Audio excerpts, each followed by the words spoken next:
Imagine for a moment that 90% of the illness and discomfort you experience has nothing to do with what's actually wrong with your body. What if the problem had everything to do with what remains unspoken in your mind and heart? This might sound impossible, but what I'm about to share with you could completely change how you think about your health and healing. You see, for years I believed that getting older meant accepting more aches, more doctor visits, and more medications. I thought my body was simply wearing out, like an old car that needed constant repairs. But then I discovered something that changed everything. I learned that true healing doesn't come from fixing what's broken, it comes from listening to what's trying to speak. Today, I want to share 7 powerful insights about the mind-body connection that can transform your relationship with your health. These aren't complicated medical theories or expensive treatments. They're simple truths that you can start using right now,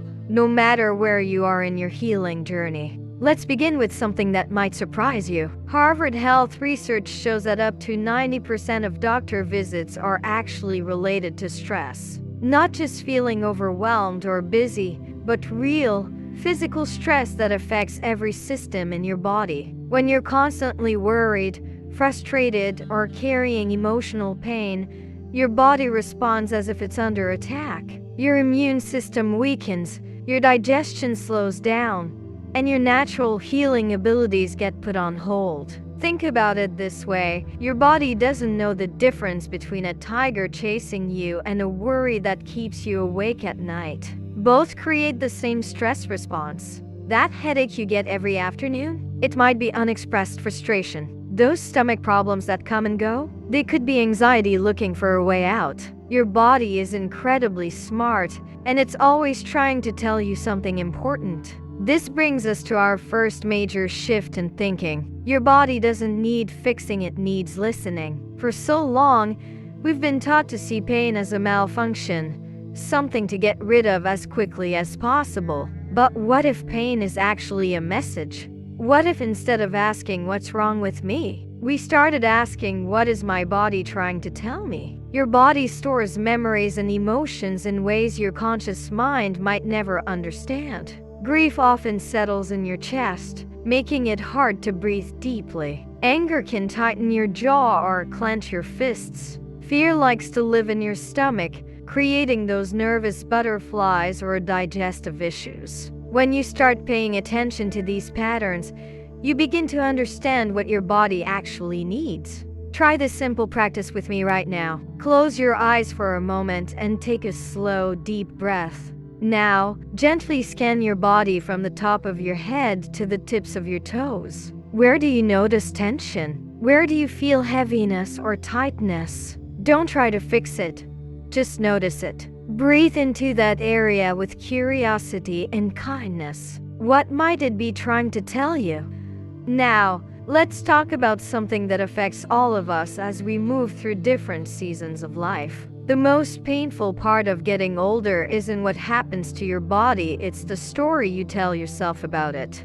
Yale University researchers discovered something remarkable. People who have positive beliefs about their own aging live an average of 7.5 years longer than those who see aging as decline and decay. Your mindset about growing older directly affects how you age. When you view each passing year as loss and limitation, your body responds accordingly. But when you see aging as ripening, as gathering wisdom and clarity, you maintain vitality and joy much longer. Growing older brings gifts that youth simply cannot offer. You know yourself better. Your priorities become clearer. You care less about what others think and more about what truly matters to you. These aren't consolation prizes for getting older, they're treasures that enhance every aspect of your life. Your body may move differently than it did decades ago, but that doesn't mean it's broken. It's simply writing a new chapter in your beautiful, ongoing story.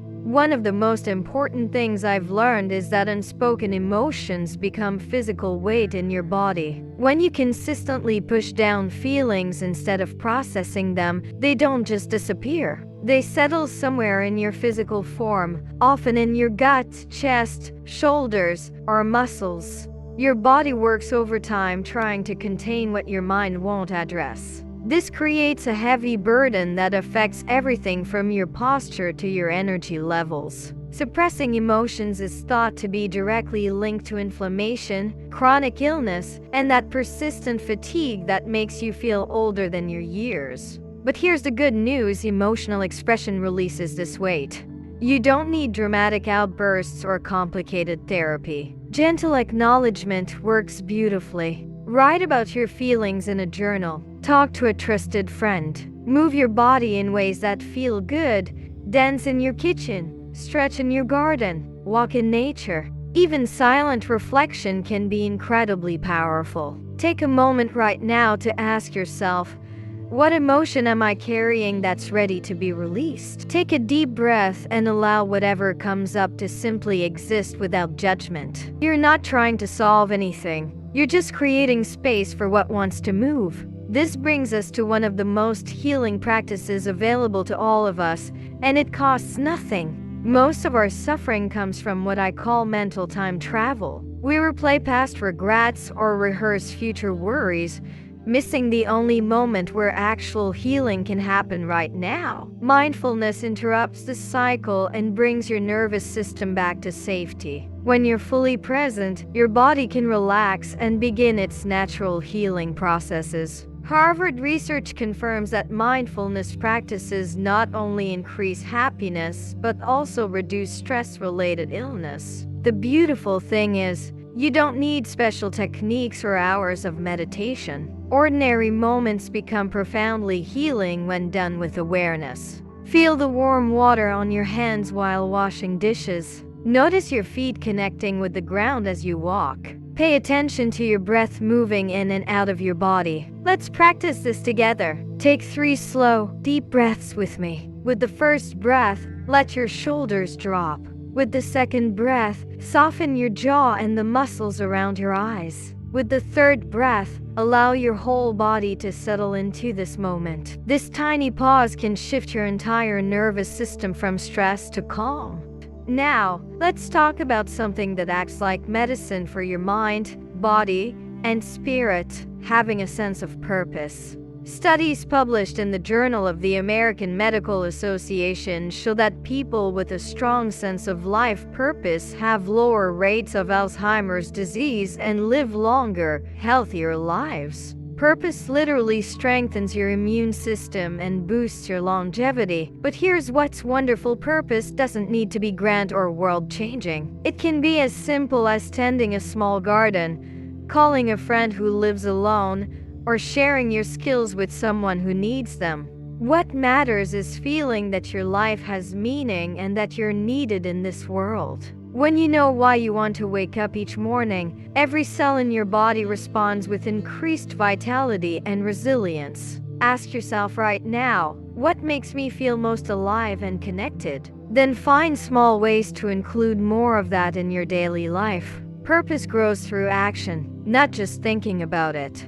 This leads us to perhaps the most important insight of all. Healing isn't about fixing a broken machine, it's about nurturing a living, feeling being. Your body isn't separate from your emotions, thoughts, and spirit. They're all part of one beautiful, integrated whole. True wellness comes from reconnecting with all parts of yourself: your breath, your emotions, your beliefs, and your values. When these elements work in harmony, your body naturally moves toward balance and health. Wholeness isn't about being flawless or perfect. It's about being present, kind, and real with yourself. Think about this for a moment. What part of me have I ignored that needs care? Maybe it's the part that feels tired and needs more rest. Perhaps it's the part of you that feels isolated and longs for connection. Maybe it's the creative part that wants to paint or sing or dance. Whatever it is, offer that part of yourself the same compassion you'd give to a dear friend. You are healing. You are listening. You are whole, exactly as you are in this moment. As we come to the close of our time together, I want you to know that healing is not another treatment plan to follow perfectly. It's a gentle return to presence, purpose, and inner truth. Your body isn't broken and waiting to be fixed. It's wise in waiting for your attention, your care, and your compassion. You don't need to overhaul your entire life starting tomorrow. Small, consistent acts of self-awareness create the most profound changes over time. Here are 3 simple things you can try today. First, practice one small act of presence. Really taste your morning tea. Feel the sun on your face. Listen deeply when someone speaks to you. Second, write down one reason you want to wake up tomorrow. It can be as simple as seeing your garden grow or hearing your grandchild laugh. Third, ask your body, what do you need from me right now? Then listen with the same patience and love you'd offer someone you deeply care about.